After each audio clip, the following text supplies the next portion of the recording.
غم نہ کھاؤ اس کا جو تمہارے ہاتھ میں نہیں ہے، ولا تفرحوا بما آتاکم، اس پر خوش نہ ہو جو تمہیں ملا ہے۔ یعنی کبھی ایسا ہوتا ہے کہ تمہیں اللہ تعالیٰ دے کے آزماتا ہے اور اس نے پہلے لکھ دیا ہوا ہے تمہارے لیے، تو جب تم اس بات پہ یقین رکھ لو گے کہ تمہارا مقصوم تمہیں ملے گا، تو جو نہیں ملے گا اس پہ تم دکھی نہیں ہوگے کہ میری قسمت میں تھا ہی نہیں، اور جو تمہیں ملا ہے اس پہ تم غرور اور تکبر میں نہیں آؤ گے، اس لیے کہ تم کہو گے یہ میرے مالک نے لکھا ہے، ورنہ تم کہو گے یہ میری تگ و تاز کا نتیجہ ہے، یہ میں نے محنت اتنی کی اس کا نتیجے میں یہ ملا۔ اللہ فرماتا ہے یہ سب اس نے لکھ رکھا ہے تمہارے لیے، اس لیے تمہیں ملے تو تکبر میں نہ آنا، تمہیں نہ ملے تو تم تعصف میں نہ چلے جانا، اس لیے اس نے سارے فیصلے پہلے کر دیے اور تمہیں بتا دیا ہے کہ تمہارے لیے جو مقسوم ہے وہ تمہیں اللہ نے عطا کر دیا ہوا ہے، نہیں ملنا ہے تو تم الٹی چھلانگے بھی لگا لو تو وہ نہیں ملے گا۔ تقدیر پر ایمان لانے کے لیے اس لیے زور دیا گیا ہے، اور ہمیں اپنی اولادوں کو، اپنی نسلوں کو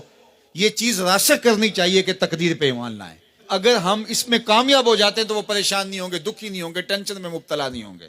میں اپنی بات آپ کو 100 مرتبہ بتا چکا ہوں کہ میرے والد نے اس حوالے سے مجھے اتنا زور دیا، اتنی دفعہ کہا کہ اللہ نے تو جو کتوں کا لکھا ہے اس کو بھی ملتا ہے، تم تو پھر انسان ہو، اور جو قسمت میں لکھا ہے وہ مل کے رہے گا۔ اللہ اکبر۔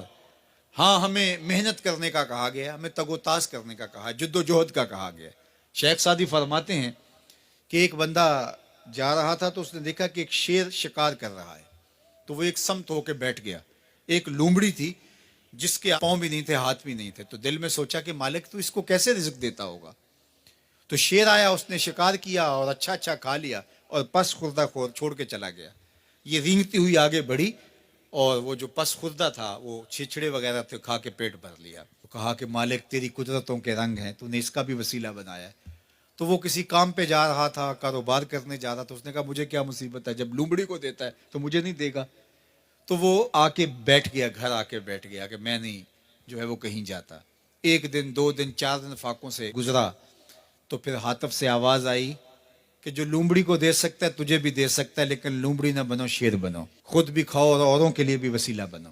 ہمیں ترغیب دی گئی ہے، باقی جو ہمارے مقدر کا ہے وہ ہمیں ملے گا، ہر صورت میں ملے گا۔ تو اپنی نسلوں کے سینوں میں یہ چیز راسخ کرو، اور یہ راسخ تبھی ہوگی ہمارے سینے میں راسخ ہوگی۔ تو اللہ فرماتا ہے ہم کسی کو زیادہ دیتے ہیں، کسی کو تھوڑا دیتے ہیں، جو تمہارے مقدر میں تمہیں ملتا ہے، جو نہیں ہے نہیں ملتا، اور ہم نے پہلے لکھ دیا ہے۔ کیوں لکھ دیا ہے؟ کہ تمہیں جو ملا نہیں اس کی پریشانی نہ ہو کہ مجھے کیوں نہیں ملا، بھئی اللہ نے لکھا ہی نہیں تھا، بات ختم۔ اور جو ملا ہے اس پہ تم غرور میں نہ آ جاؤ کہ یہ مجھے ملا ہے، بھئی اللہ نے تمہاری قسمت میں لکھا تھا، اس میں تمہارا کیا کمال ہے، اس نے لکھ دیا تھا لہٰذا مل گیا۔